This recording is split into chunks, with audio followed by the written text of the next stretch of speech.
Hi hello. നമ്മുടെ ഗൗണിൻ്റെ ഡ്രസ്സിൻ്റെ ബാക്കിൽ ഇതുപോലൊരു വള്ളി ഉണ്ടാവില്ലേ, അത് കെട്ടിക്കഴിഞ്ഞ് കഴിഞ്ഞാൽ നമ്മൾ പറയും പൂമ്പാറ്റ കെട്ടുന്ന പറയാം കേട്ടോ. അപ്പോൾ ചില നേരത്ത് കെട്ടുമ്പോൾ പൂമ്പാറ്റയാണോ തുമ്പിയാണോ എന്ന് പറയാൻ കഴിയാത്ത വിധത്തിലാവും. അപ്പോൾ നമുക്ക് നല്ല ഭംഗിയായിട്ട് എങ്ങനെയാണ് പൂമ്പാറ്റ കെട്ടാൻ നോക്കാം. ആദ്യം തന്നെ ഒരു വള്ളി ഇതുപോലെ ഇങ്ങനെ വെക്കുക, അതിന് മുകളിലൂടെ മറ്റേ വള്ളി ഇങ്ങനെ കൊണ്ടുവന്നിട്ട് അവിടെ ഒരു കെട്ട് ക്രിയേറ്റ് ചെയ്യുക കേട്ടോ. അതിന് ശേഷം ആദ്യം നമ്മൾ എടുത്തിട്ടുള്ള വള്ളിയില്ലേ ഇതുപോലെ മടക്കി അതിന് മുകളിൽ മറ്റേ വള്ളി ഇതുപോലെ കൊണ്ടുവന്ന് വെക്കുക.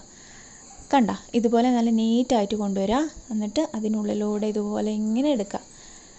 അപ്പോൾ നമ്മുടെ പൂമ്പാറ്റക്കെട്ട് റെഡി ആയിട്ടുണ്ട്. എല്ലാവരും ട്രൈ ചെയ്ത് നോക്കുക കേട്ടോ. ഈസിയാണ്, നല്ല ഭംഗിയിൽ ഇതുപോലെ ഇങ്ങനെ പൂമ്പാറ്റ പോലെ ഇങ്ങനെ നിൽക്കും. അപ്പോൾ ഈ ഒരു ഗൗണിൻ്റെ ഈ ഒരു കെട്ട് മുമ്പിലാണ് കേട്ടോ ഒരു മോഡൽ പോലെ ചെയ്തിട്ടുള്ളതാണ്. അപ്പോൾ നല്ല ഭംഗിയായിട്ട് ഇതുപോലെ എല്ലാവരും ചെയ്ത് നോക്കുക, ട്രൈ ചെയ്ത് നോക്കുക. വീഡിയോ ഇഷ്ടമാണെങ്കിൽ സബ്സ്ക്രൈബ് ചെയ്ത് സപ്പോർട്ട് ചെയ്യാൻ മറക്കല്ലേ. നെക്സ്റ്റ് വീഡിയോ ആയിട്ട് കാണാം. ടാറ്റാ.